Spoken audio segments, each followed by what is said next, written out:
Hello students, so for today's discussion, we will gonna be talking about the lesson 2 of our unit 2 topic, which is all about professionals and practitioners in counseling. So we'll already define the meaning of counseling, its core values, the goals, and its principles. So today, mag-discuss na ta into what specific job ma-fall under ang counselors.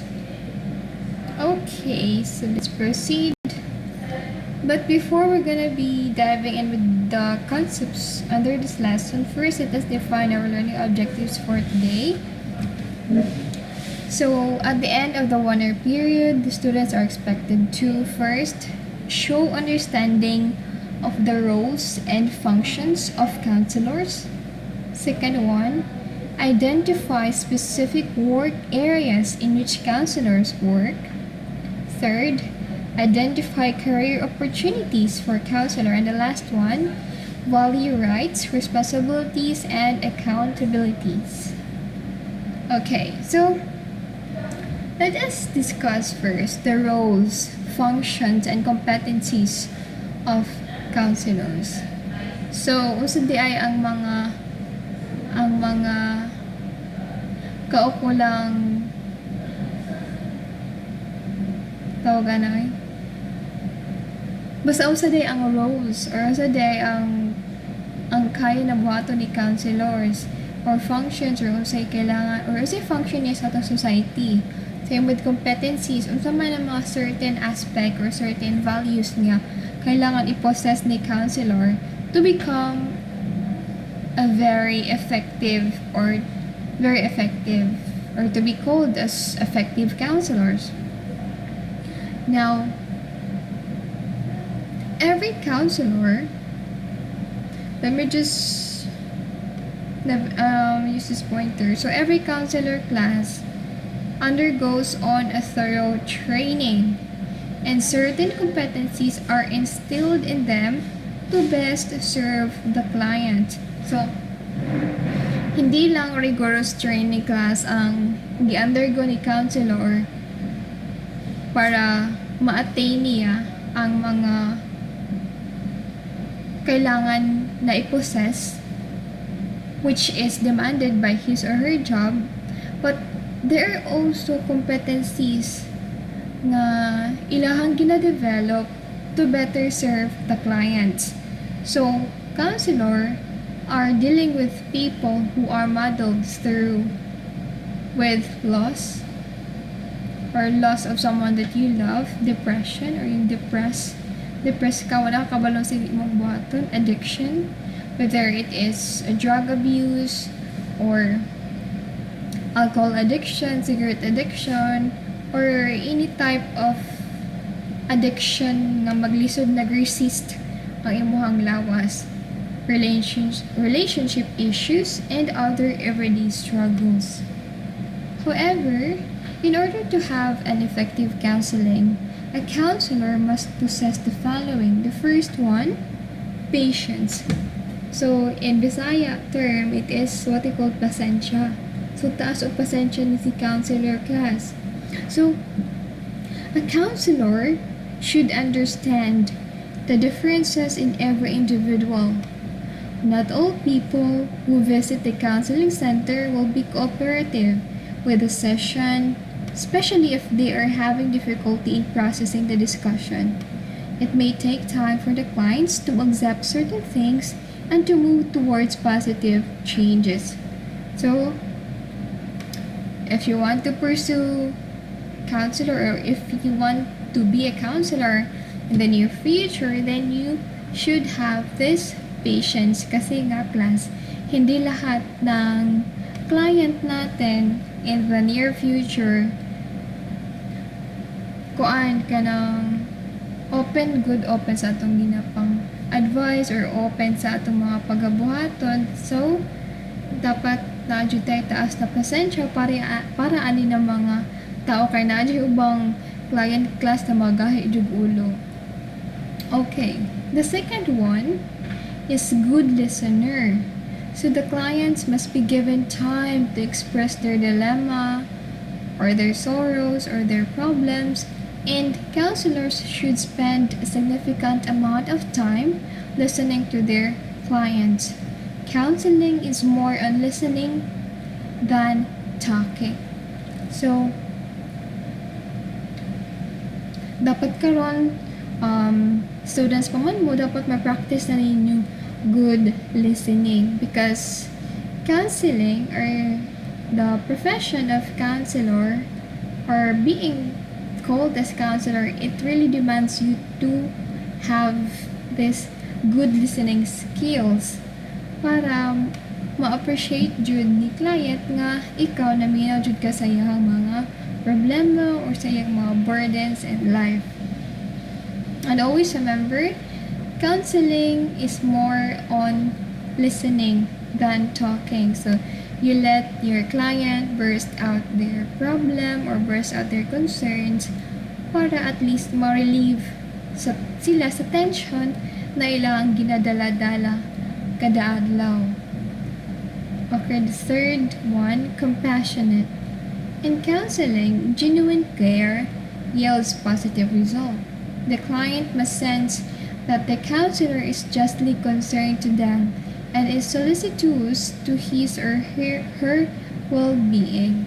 So therefore, when you say compassionate, you show genuine care to your client or to your counseling. Now the next one, non-judgmental. A lot of individuals are hesitant to visit a counselor because they thought they will be judged. A counselor must refrain from giving judgments and instead communicate positive regard. The counseling environment needs to be a safe place for a client to share their most intimate concerns. Kasi nga class, yung mga problems ng ating mga clients are not only the typical problems na about mental or health or relationship problems, academic. There are also those concerns nga kanang mura gud siya dili ta makatuo nga kana siya kay concern na day na sa iyaha given the fact nga na sa iya tanan or nga okay unta siya tan-awon kanay na good. So a counselor should uphold the value of being non-judgmental para musalig jud sa imuha ang imuhang client and para also matabangan jud nimo ang imuhang client. Okay, so the next one is research oriented. So dili lang sa students applicable ang research class.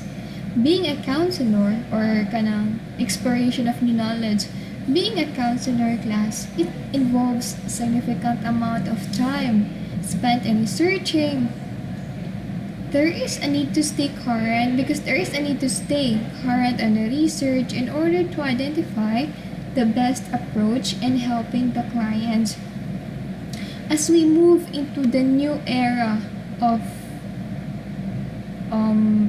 generations of people manggod, there are also new problems that continuously arises. Now, counselor needs to do further research and to be updated sa mga bagong pamaagi or sa mga best approaches para matabangan nila ang mga client, because counselor usually considers the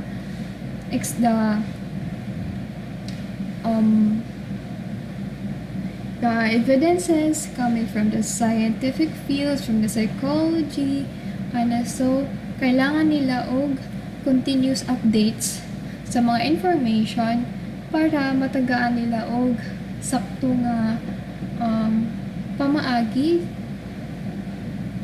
and sakto nga tabang or enough nga tabang ang ilahang mga client. Now the next one is empathetic. Counselors should be able to put themselves in the shoes of an individual in order to understand the situation in the client's point of view. Even if the counselors do not agree with the perspective of their client, they still need the ability to understand how the client feels in order to address the issue effectively. However, it is important that you are not too empathetic. Some counselors struggle because they are unable to maintain the objectivity of counseling and therefore carry home the emotional stress of the job.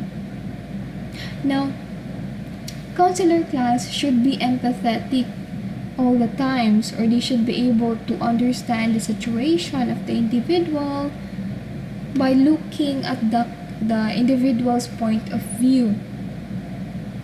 Now, there are some counselors who there are some counselors who are very empathetic. So as a result, madala na noon nila ang mga emotional stress sa ilang trabaho because always sa member class, once you are counselors, you should be expecting that every day you're gonna be exposed to a lot of problems, a lot of concerns coming from your clients, and you do not need to absorb all of these problems because you also have your own problems at home. So dapat i-separate nimo ang problems nimo sa balay, and kung sa man kaniyang mga problems na mo ma-encounter sa trabaho, then just leave it there. Ayaw dala sa inyong balay kay maapektahan po na imong relationships sa imong family or sa imong coping mechanism about stress management. So, empathetic is a good virtue that a counselor can have, but not to the point of being too empathetic na jud. So, dili na po maayo class ng masubraan because everything that is in kanang sobra na ay dili na po na siya maayo. Everything should be taken moderately. So, same word problems, dapat moderate lang po, dili lang po kayo dibdibon. Okay, so the next one is discreet. The next attitude na kailangan i-possess ni counselor is being discreet. Confidentiality is one of the ethical principles of counseling. The client entrusts the counselors of their intimate concerns, and it is the duty of the latter party to protect and maintain the confidentiality of the whole session. However, there is always an exception to the rule. The counselor may breach confidentiality if the counselee wishes or attempts to harm himself or others, if others wanted to hurt him, or if it is ordered by the court. When you say discreet man good class, you're trying to live a life in modest and careful as much as you can, kasi nga every day you are dealing with different clients, and all of these clients demands you to keep their privacy and secret. So you need to be bali low-key lang yun imong dating. You don't need to kanang boast na, uy, si Don Zoleta akong client para ani tapos mo ni iyang concern na mo di ko katuo ka nang dili ko siya pwedeng anak class bali ano lang kung normal lang kung sa mga galing may encounter or kung kinsa mga na celebrity o may encounter, so you just be normal or just be kanang parang wala lang good, because that's a good thing manggot that you are also, or that is a good sign also that you are protecting the privacy of your clients. However, there are some instances class na you can breach or pwede nimo mahatag ang information, specifically if yung counselee or if yung client mo naga-attempt siya og kanang suicide or attempts to harm himself or others, so basin na siya gusto nga kanang buhaton sa uban nga dili maayo ing ano, or if it is ordered by the court. So you can give informations coming from your client kung di ka na dyan na sa korte nga order na you need to provide specific information from this client, blah blah blah. So the next one is encouraging. Encourage. So someone nga mo lift up sa imuha. Individuals visit the counseling center in an attempt to find hope in their situation. Counselors must possess the ability to encourage the client as they need to instill hope in every desperate person. So you need to have this encouraging virtues.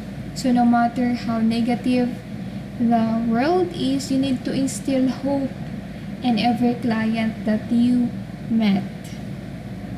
Na always assure them na everything has a solution, and just be positive and kanang kuan lang yun.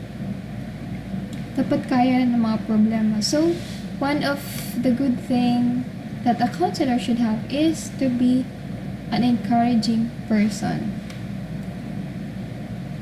Okay, so the next one is self-aware. Self-aware. So, aware ka sa mong kagalingon, aware ka sa mong thoughts, sa mong mental processes, sa mong movements, sa mong emotions. So the counselor must be aware of himself and be able to keep his or her own feelings out of the counseling session. For an effective counseling relationship, the counselor must not reach defensively to what a client shares if it is against his or her own perspective. Moreover, self-aware individuals are more intuitive with regards to solving your own problems and can use that knowledge to help clients through similar situations.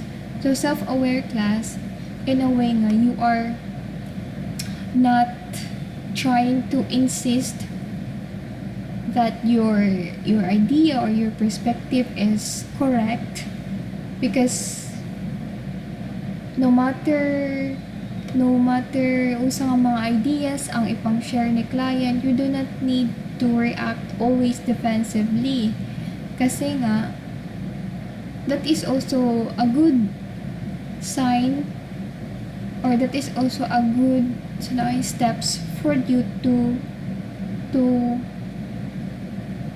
scan the whole personality, the whole situation, or the holistic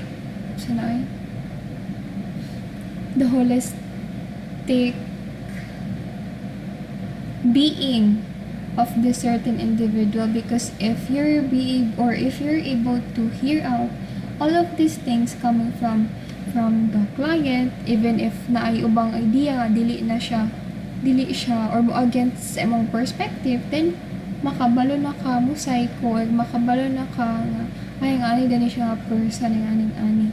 So makabalon na ka, or you'll be able to diagnose the proper approach or proper medication or proper na mga counseling steps na maihatag sa mong client. So aside from this, being self-aware individuals also, the counselors are more intuitive with regards to their own problems. So they are more on kanang questioning on themselves first good, or questioning on their own mind before sila mo take o isa ka decision. And they can use this intuition to help clients through similar situations. Now the next one is authenticity. One of the dynamic parts in working with clients is authenticity. According to Carl Rogers, the counselor does not have a facade That is, his or her internal and external experiences are one and the same. Therefore, the clients must perceive that counselor is genuine. Authenticity, mga good class, it suggests that a counselor act in a way that shows their true self and how they feel.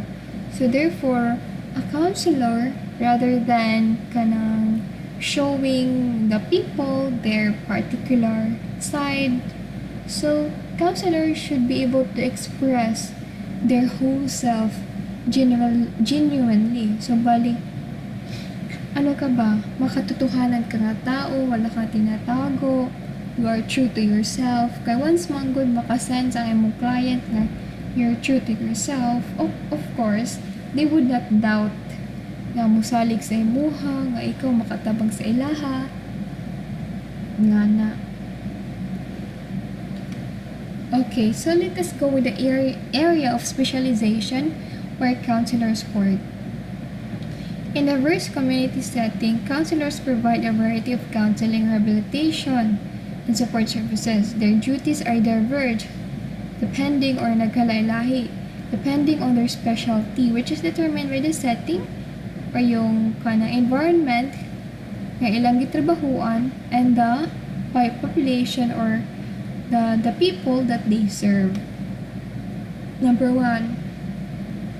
So counselors can work in hospitals, government hospitals or private hospitals, inpatient or outpatient detoxification centers. So ito yung mga centers for alcohol addict or for people with alcoholism, kanang addict gud sila sa pag-inom o kanang mga liquor or kanang makahubog na mga ilimnon. The next one, counselor can work in mental health facilities and agencies. Yung mga tao na nag-struggle sa ilahang mental well-being. Same also with the residential care facilities or yung facilities that assist elderly people about their kanang basic needs, about their tawag anang leisure time, so they can work in this kind of facilities.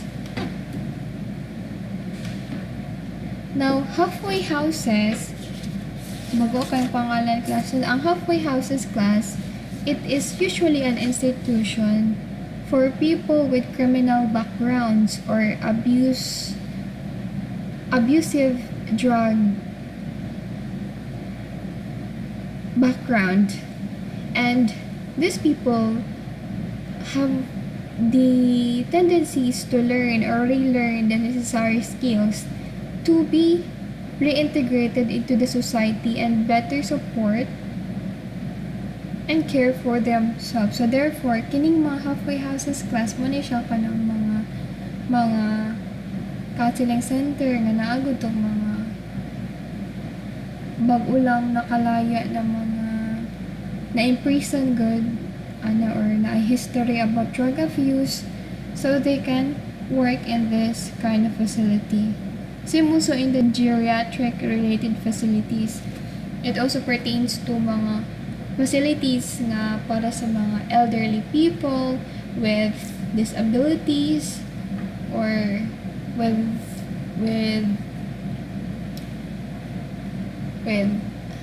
elderly people nga physically handicapped, kanago maglisod na sila o move, so they can help this elderly people to change their mindset about, and of course to improve their self-esteem. So the next one is medical hospitals, VA medical hospitals and outpatient clinics, correctional facilities and our prisons, or kanang mga prisohan, pwede dira ang mga counselor, specifically sa katong mga prisoners nga naglisod o adjust sa environment o sa ilahang surrounding surroundings, of course, retail businesses, educational institutions, career centers. Sa'yo naman kayo nito sa mga career centers, kanang usay gusto nimo na endeavor in the near future. So, makatabang sa mo si career center, specifically if you have doubts about what specific course you will pursue in college. So, makatabang ni si counselors. Same with the rehabilitation centers and agencies for kanang katong mga undergo og drug abuse, cigarette addiction, alcohol addiction, or any other kanagong problems related to addiction. The non-profit or social service agenda, religious institution, public or private practice. So, daghan kayong institution na pwede makatrabaho si counselors. Now, let us go to the career opportunities of counselors. In becoming a counselor, one must earn an undergraduate degree, followed by a graduate and the postgraduate counseling. So therefore, hindi lang competencies yung ina-attain ng isang counselor, but also the rigorous training coming from the courses na kailangan niya undertake para maging isang licensed counselor. So, kailangan niya undergraduate degree, undergrad, tapos graduate degree, postgraduate. More good siya ka ng bachelor's degree, master's degree, o doctor's degree. So, inana siya, bali na siya career plan. An individual who has this aforementioned degree gains an extensive training. So if a counselor achieves this educational plan or these trainings, from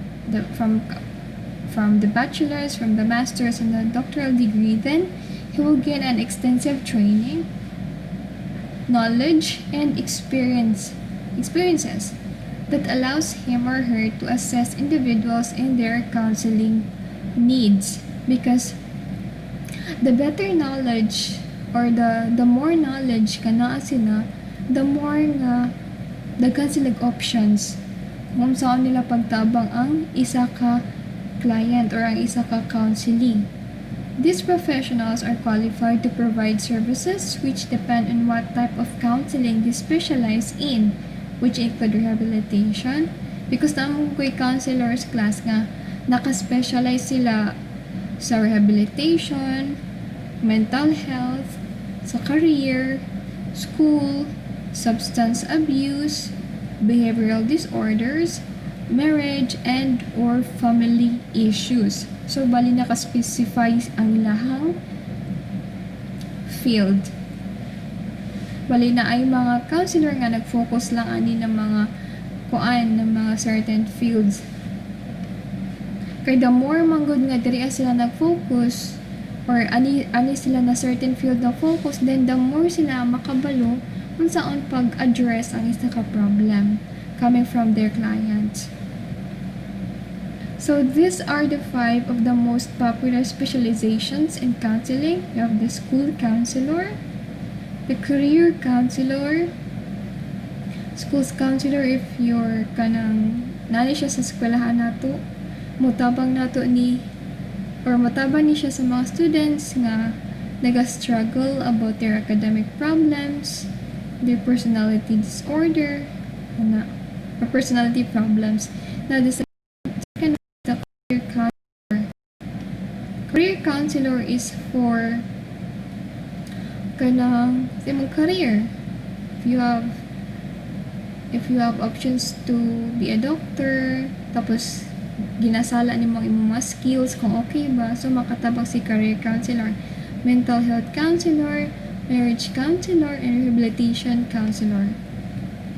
Okay, so the rights, responsibilities, accountabilities, and code of ethics. Just like normal people class, the counselors are also facing ethical dilemmas at some point in their life. According to American Counseling Association, They are expected to engage in a carefully considered ethical decision-making process, consulting available resources as needed. They establish a code of ethics to guide the counselors in an ethical decision-making. Infringement to the standards and principles provided in this code does not necessarily constitute legal liability or violation of law. Those actions will undergo legal and judicial proceedings. So, explain na ako ni si class during sa atong discussion in Ikawebes. Same with teachers, counselors has also their own code of ethics.